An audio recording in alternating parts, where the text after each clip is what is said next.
தானியங்களில் நம்ம பார்க்கும்பொழுது தானியங்களை பார்த்தாலும் தான் அந்த நிறம் மாறினதை வச்சு அது கெட்டுப்போச்சு அப்படிங்கிறத கண்டுபிடிச்சிடலாம். 1-2 தானியங்கள் கெட்டுப்போன தானியங்களை நல்ல தானியங்களோடு சேர்த்து மாவாக அரைக்கும் பொழுதோ அல்லது அது எண்ணெயாக எடுக்கும் பொழுதோ அதில் வந்து நம்ம அஃப்லாடாக்சின்ஸை கண்டுபிடிக்கவே முடியாது. அது கொல்லுமா அப்படின்னா ஆமாம், நிறைய இடத்துல நம்ம ஏற்கனவே சொல்லியிருக்கோம். அஃப்லாடாக்சின் வந்து B1 and M ரெண்டுமே வந்து கேன்சரை உண்டு பண்ணக்கூடியது அப்படிங்கிறது சொல்லியிருக்கு. புகையிலை எந்த அளவுக்கு கேன்சரை உண்டு பண்ணுமோ அதே அளவுக்கு இந்த டாக்ஸினும் கேன்சரை உண்டு பண்ணக்கூடும். இந்தியாவில் வந்து பூஞ்சை நஞ்சுக்களால் இது வரைக்கும் இறப்புகள் ஏற்பட்டிருக்குதா அப்படின்னா ஆமாம், கால்நடைகள் பெரும்பாலும் இறப்புகள் ஏற்பட்டிருக்கு. மனிதர்களுக்கு வாந்தி, மயக்கம் இந்த மாதிரியான விஷயங்கள் நடந்திருக்குது. இப்போது வேர்க்கடலையோடைய புண்ணாக்கில் வந்து உங்களுக்கு வந்து அஃப்லாடாக்சின்ஸ் நிறைய இருக்குது அப்படின்னு நீங்கள் தெரிஞ்சுக்கிட்டிங்கன்னா என்ன அர்த்தம்? அதே அளவுக்கான அஃப்லாடாக்சின்ஸ் நிச்சயமாக வேர்க்கடலை எண்ணெயிலையும் வந்திருக்கும் அப்படிங்கிற. புண்ணாக்கு எங்கேருந்து வந்து எண்ணெய் எடுக்கப்பட்ட சக்கையான வேர்க்கடலை தான் புண்ணாக்கு. அந்த புண்ணாக்கில் வந்து இவ்வளோ டிடக்ட் பண்ணியிருக்காங்கன்னா நீங்கள் யோசிச்சுக்கிங்க. இந்த ஆகஸ்ட் மாதம் இறுதியில் இந்தியாவிலிருந்து போன வேர்க்கடலைகளை இந்தோனேஷியா நிறுத்தியிருக்கு. என்ன சொல்லி நிறுத்தியிருக்காங்கன்னா, உங்கள்கிட்டருந்து வர வேர்க்கடலையில் நிறைய அஃப்லாடாக்சின்ஸ் இருக்குது. நாங்கள் கொடுத்த வரையறையை விட மிக மிக அதிகமான அளவுக்கு நீங்கள் அஃப்லாடாக்சின்ஸோட எங்களுக்கு ஏற்றுமதியை கொடுக்குறீங்க. உங்களுடைய டெஸ்டிங் மெத்தட்ஸ்லாம் அந்தளவுக்கு சரியில்லை. இப்போது யூரோப்பியன் யூனியன் ரொம்ப ஸ்ட்ரிக்டாக இருக்காங்க, ரொம்ப கம்மியான லெவலுக்கு வச்சுருக்காங்க. அந்த லெவலுக்கு நம்மளால் மீட் பண்ணவே முடியல. அப்புறம் இந்தோனேஷியாவும் அவங்களுடைய ரெக்குயர்மெண்ட்ஸ் கூட மீட் பண்ண முடியலன்னு சொல்கிறாங்க. அப்போ இந்தியாவில் தயாராகிற வேர்க்கடலைகளோட நிலைமை, ப்ரொடியூஸ் பண்ணுற நிலைமை என்ன?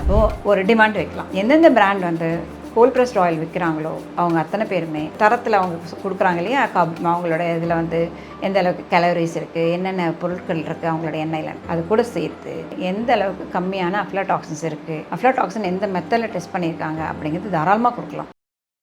ஹாய், லெட்ஸ் சயின்ஸ் நேயர்களுக்கு வணக்கம். சில வாரங்களுக்கு முன்னாடி பூஞ்சை நஞ்சுக்களால் ஏற்படக்கூடிய பாதிப்புகளும், பூஞ்சை நஞ்சுக்கள் உணவு தானியங்களில் எந்த அளவுக்கு பாதிப்புகளை ஏற்படுத்துது, அது மனிதர்களோ அல்லது கால்நடைகளோ உட்கொள்ளும் பொழுது என்னென்ன பிரச்சனைகள் வருது அப்படிங்கிறத பற்றின ஒரு இன்ட்ரடக்ஷன் வீடியோவை பார்த்தோம். தானியங்களில் நம்ம பார்க்கும்பொழுது தானியங்களை பார்த்தாலும் தான் அந்த நிறம் மாறினதை வச்சு அது கெட்டுப்போச்சு அப்படிங்கிறத கண்டுபிடிச்சிடலாம். 1-2 தானியங்கள் கெட்டுப்போன தானியங்களை நல்ல தானியங்களோடு சேர்த்து மாவாக அரைக்கும் பொழுதோ அல்லது அது எண்ணெயாக எடுக்கும் பொழுதோ அதில் வந்து நம்ம அஃப்லாடாக்சின்ஸை கண்டுபிடிக்கவே முடியாது அப்படிங்கிறது பார்த்தோம். எந்த பூஞ்சை நஞ்சையும் கண்டுபிடிக்க முடியாது. அதில் அஃப்லாடாக்சின்ஸ் அது நிறம், சுவை, மனம் எதுவுமே இல்லாதனால நம்ம மனித கண்களுக்கு அது தென்படாது. அதனால தான் அந்த டாக்ஸினுக்கு ஹிடன் டாக்ஸின் அப்படின்னு சொல்கிறாங்க. அதாவது மறைந்திருந்து கொல்லும் நஞ்சு அப்படின்னு சொல்லிட்டு அதை சொல்கிறாங்க. அது கொல்லுமா அப்படின்னா ஆமாம், நிறைய இடத்துல நம்ம ஏற்கனவே சொல்லியிருக்கோம். அஃப்லாடாக்சின் வந்து B1 and M ரெண்டுமே வந்து கேன்சரை உண்டு பண்ணக்கூடியது அப்படிங்கிறது சொல்லியிருக்கு. இது வந்து கேன்சரை உண்டு பண்ணக்கூடிய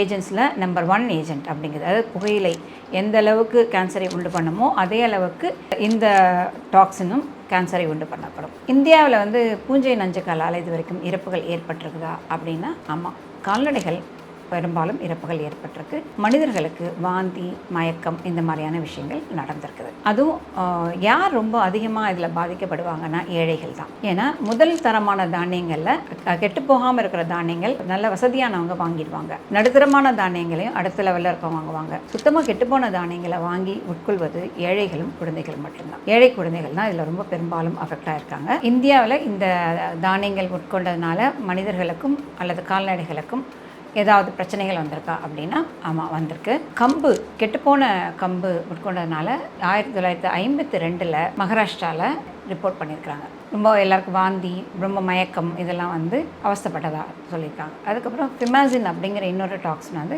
அது சோளம்லையும் மக்காச்சோளம்லையும் இருக்குது. அது வந்து 1995 ரிப்போர்ட் பண்ணியிருக்கிறாங்க நம்ம டெக்கன் பிளாட்டியூ சவுத் இந்தியாவில், அது ஹைதராபாத் இந்த மாதிரியான இடங்களை சுற்றி. அதுக்கப்புறம் T2 டாக்ஸின், நம்ம ஏற்கனவே T2 டாக்ஸினை பற்றி ரொம்ப டீட்டெயிலாக ஒரு வீடியோ பார்த்துருக்கோம். ஆப்பிள் அது எப்படி வருதுங்கிறத பற்றி. அது வந்து ப்ரெட்டில், கோதுமையில் செஞ்ச ப்ரெட்டு சாப்பிட்டதுனால நிறைய பேருக்கு வயிற்று வலி, முதலே சொன்ன மாதிரி தொண்டையில் ரொம்ப எரிச்சல், அப்புறம் டயேரியா, ரொம்ப இரத்தப்போக்குடன் கூடிய பேதி, இப்படி வந்து காஷ்மீரில் அவஸ்தைப்பட்டதாக 1987 ரெக்கார்ட் பண்ணுறாங்க. இது எல்லாமே மனிதர்களுக்கு நடந்தது. அதுக்கப்புறம் இன்னொரு டிசீஸ் வந்து பேடி ஸ்டாலில் இருந்த பிரச்சனையினால் கால்நடைகளும் ரொம்பவே பாதிக்கப்பட்டிருக்கு. இது மைசூரில் வந்து ரிப்போர்ட் பண்ணியிருக்காங்க.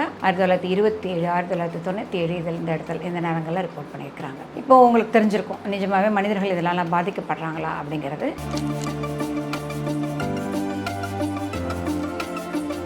அதை தவிர இப்போ ரொம்ப ரீசெண்டாக 1998 வந்து ஹைதராபாத்தில் 2 லட்சம் கோழிகள் கெட்டுப்போன நிலக்கடலை வேர்க்கடலையோடைய புண்ணாக்கு போட்டதுனால இறந்துருக்குது அப்படிங்கிறது ரொம்ப ஆச்சரியப்படமான ரொம்பவே பயப்படக்கூடிய விஷயம். ஏற்கனவே நம்ம வந்து பேசினதே வந்து அஃப்லோடாக்சின்ஸ் நிறைய வேர்க்கடலை எண்ணெயிலும் தான் வருது அப்படிங்கிறத தான் போன வீடியோவில் பேசியிருந்தோம். இப்போது வேர்க்கடலையோடைய புண்ணாக்கில் வந்து உங்களுக்கு வந்து அஃப்லோடாக்சின்ஸ் நிறைய இருக்குது அப்படின்னு நீங்கள் தெரிஞ்சுக்கிட்டிங்கன்னா என்ன அர்த்தம்? அதே அளவுக்கான அஃப்லோடாக்சின்ஸ் நிச்சயமாக வேர்க்கடலை எண்ணெயிலையும் வந்திருக்கும் அப்படிங்கிற புண்ணாக்கு எங்கேருந்து வந்து எண்ணெய் எடுக்கப்பட்ட சக்கையான வேர்க்கடலை தான் புண்ணாக்கு. அந்த புண்ணாக்கில் வந்து இவ்வளோ டிடக்ட் பண்ணியிருக்காங்கன்னா நீங்கள் யோசிச்சுக்கிங்க. அப்புறம் அது தவிர ரொம்ப அடுத்து 1999 வாக்கில் மைசூர்லேயும் வந்து நிறைய கோழி குஞ்சுகள் வந்து இறந்திருக்கு அப்படிங்கிறத பார்க்க வேண்டியிருக்கு. கால்நடைகளுக்கு அளவு எந்த அளவுக்கு அஃப்லாடாக்சின்ஸ் அல்லது மற்ற பூஞ்சை நஞ்சுக்கள் இருக்கலாம் அப்படிங்கிறதுக்கான அளவுகோல் மனிதர்கள்கிட்ட வேறு. உலக நாடுகளில் எந்தெந்த நாடுகள் எந்த அளவுக்கு அவங்களுடைய உணவுப் பொருள்களில் அஃப்லாடாக்சின் இருக்கலாம், பொதுமக்கள் பயன்படுத்துகிறதுலையும் விலங்குகளுக்கு கொடுக்குறதுலையும் இருக்கலாம் அப்படிங்கிறதுக்கான வரையறைகளை வகுத்துருக்காங்க. அதில் ரொம்ப ரொம்ப ரொம்ப ஸ்ட்ரிக்டாக ஏன் அஃப்லாடாக்சினை பற்றி இவ்வளோ தூரம் பண்ணுறாங்கன்னா, இது வரைக்கும் அஃப்லாடாக்சின்ஸ் இருக்கிற பொருட்களை வச்சு டெஸ்ட் பண்ணதில் விலங்குகளுக்கு அதாவது ரேட்ஸ் இது மாதிரி டெஸ்ட் பண்ணதில் எந்த அளவுக்கு அது கேன்சர் உண்டு பண்ணுது, அதுவும் எஸ்பெஷலி வந்து லிவர் கேன்சர் உண்டு பண்ணுது அப்படிங்கிறது கண்டுபிடிச்சதுனால தான் இதை வந்து ரொம்ப ஸ்ட்ரிஞ்சண்டாக கொண்டு வந்துகிட்டே இருக்காங்க. யூரோப்பியன் யூனியன் தான் இருக்கிறதுல ரொம்ப ஸ்ட்ரிக்ட். அவங்க வந்து 2 மைக்ரோகிராம் மட்டும்தான் அவங்களோட உணவு தானியங்கள் மனிதர்கள் உட்கொள்வதற்கு வரும்பொழுது இருக்கலாம். ஒரு கிலோவுக்கு 2 மைக்ரோகிராம். அது 2 மைக்ரோகிராம் அப்படிங்கிறது என்னன்னு கேட்டிங்கன்னா, ஒரு கிலோவில் 1000 ஒரு பங்கு 1 கிராம், அதில் ஒரு 1000 ஒரு பங்கு 1 மில்லிகிராம், அதில் 1000 ஒரு பங்கு தான் 1 மைக்ரோகிராம். அதாவது 10க்கு அப்புறம் 9 0 போட்டு அதை எதால் வகுத்திங்கன்னா எவ்வளோ வருமோ அதுதான் ஒரு மைக்ரோகிராமுங்கிறது. அதில் 2 மைக்ரோகிராம் தான் இருக்கணும் அப்படின்னா எந்த அளவுக்கு தூய்மையானதாக இருக்கணும் அப்படிங்கிறத அவங்க வரையறை கொடுத்துருக்காங்க அப்படிங்கிறது அவங்களுக்கு தெரியும். நம்மளுடைய நிறைய வேர்க்கடலை ஏற்றுமதி வந்து இந்தியாவும் ஏஷியன் கண்ட்ரியில் இந்தியாவும் சைனாவும் தான் மேஜராக வேர்க்கடலை ஏற்றுமதியே பண்ணிகிட்ருக்கோம். அதில் நிறைய லாட்ஸ் வந்து யூரோப்பியன் யூனியனுக்கு போனது திரும்பி வந்திருக்கு. அதுக்கான டேட்டாவை உங்களுக்கு கொடுக்குறோம், பார்த்துக்கோங்க. நிறைய தடவை லாட்ஸ் வந்து திரும்பி வந்திருக்கு, ரிஜெக்ட் ஆகிருக்கு, நீங்கள் இன்னும் ஸ்ட்ரிக்டாக பண்ணணும் அப்படின்னு சொல்லியிருக்காங்க. யூரோப்பியன் யூனியன் வந்து ஒரு 2 மைக்ரோகிராம் தான் B1 டாக்ஸின் இருக்கணும் அப்படின்னு சொல்லியிருக்காங்க. அதே மாதிரி எல்லா டாக்ஸினும் G1, B2, M இந்த டாக்ஸின்ஸ் எல்லாமே சேர்ந்து 4 மைக்ரோகிராம் மட்டும்தான் இருக்கலாம் அப்படின்னு சொல்லியிருக்கிறாங்க. ஆனால் M1 டாக்ஸின் இருக்கவே கூடாது. அவங்கக்கிட்ட வரக்கூடிய உணவு தானியங்களுக்கு M1 டாக்ஸின் கொஞ்சம் கூட இருக்கவே கூடாது அப்படிங்கிறத ரொம்ப ரொம்ப ஸ்ட்ரிக்டாகவும் இருக்கிறாங்க. இது அப்புறம் அதுக்கடுத்து நீங்கள் வந்து FDA வந்து யூஎஸோடைய ஏஜென்சி, அவங்க என்ன டிஃபைன் பண்ணியிருக்காங்க கேட்டிங்க, அவங்க வந்து 20 மைக்ரோகிராம் ஒரு கிலோ வரைக்கும் எல்லா டாக்ஸினும் கலந்து இருக்கலாம் அப்படிங்கிற வரையறை கொடுத்துருக்காங்க. அவங்க கொஞ்சம் லூஸாக இருக்காங்க, இந்த 20 மைக்ரோகிராம் வரைக்கும் இருக்கலாம் சொல்லிட்டு. இப்படி எல்லா நாடுகளும் எந்தெந்த அளவுக்கு வரையறை கொடுத்துருக்காங்க அப்படிங்கிறது வந்து பெரிய லிஸ்ட்டே இருக்குது. முக்கால்வாசி யூரோப்பியன் யூனியனுடைய வரையறையை தான் எடுத்துக்கிறாங்க. ஏன்னா அவங்க ரொம்ப ஸ்ட்ரிக்டாக இருக்கிறதுனால அந்த வரையறையை தான் எடுத்துக்கிறாங்க.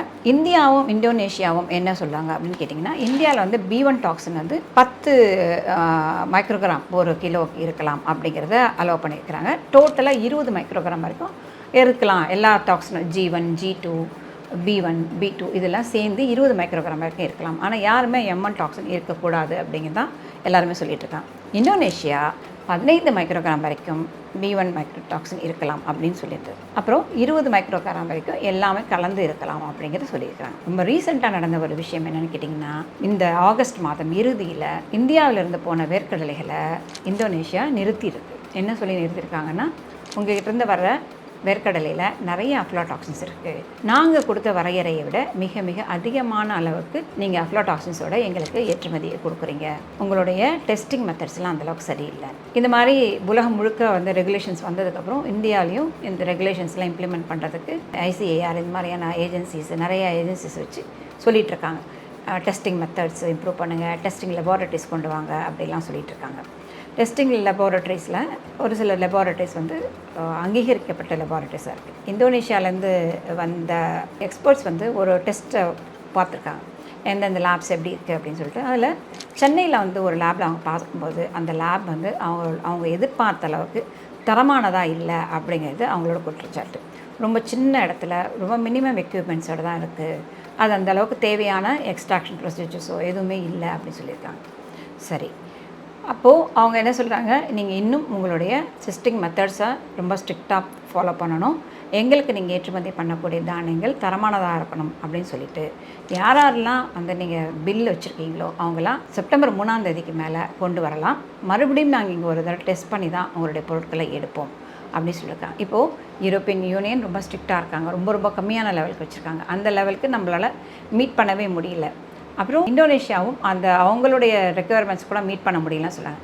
அப்போ இந்தியாவில் தயாராகிற வேர்க்கடலைகளோட நிலைமை, ப்ரொடியூஸ் பண்ணுற நிலைமை என்ன அப்படின்னு பார்த்தீங்கன்னா, ஆக்சுவலாக நீங்கள் நிலத்துலேருந்து வேர்க்கடலை எடுத்துகிட்டு வரும்போது நல்லா தான் இருக்கும், எந்த பிரச்சனையும் இல்லை.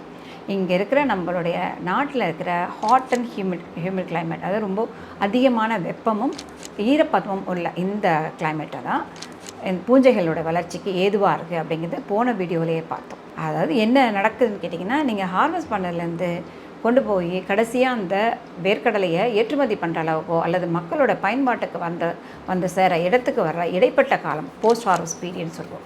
அந்த காலகட்டத்தில் நம்மளுடைய ஹேண்ட்லிங், நம்மளுடைய ப்ராசஸிங் மெத்தட்ஸ் வந்து அந்தளவுக்கு சரியானதாக இல்லை. அதுதான் இங்கே இருக்கிற பிரச்சனைக்கான காரணம்.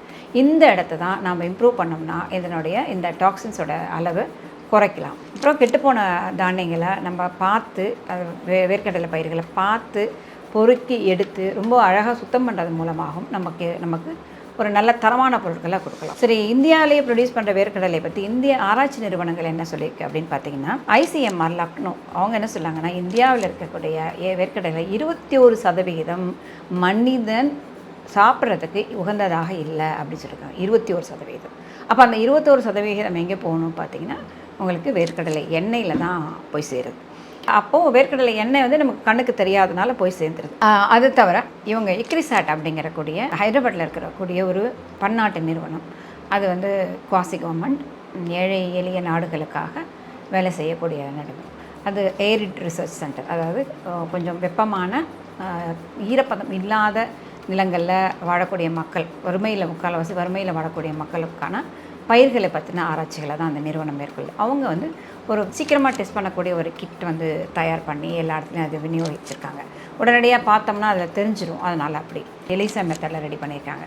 அது ரொம்ப உடனடியாக டெஸ்ட் பண்ணக்கூடியதுங்கிறதுனால அவங்க அந்த டெஸ்டிங் கிட் வச்சு அவங்க ஹைதராபாத்தில் இருக்கிற அந்த ஏஜென்சி டெஸ்ட் பண்ணப்போ அவங்க என்ன சொல்லியிருக்காங்க அப்படின்னு பார்த்தீங்கன்னா, அதுவுமே உங்களுக்கு ரொம்ப ஆச்சரியப்படாத விஷயமாக தான் இருக்கும். ஏன்னா அதுலேயுமே அஃப்லாடாக்சின்ஸ் வந்து அவங்க கண்டுபிடிச்சிருக்காங்க.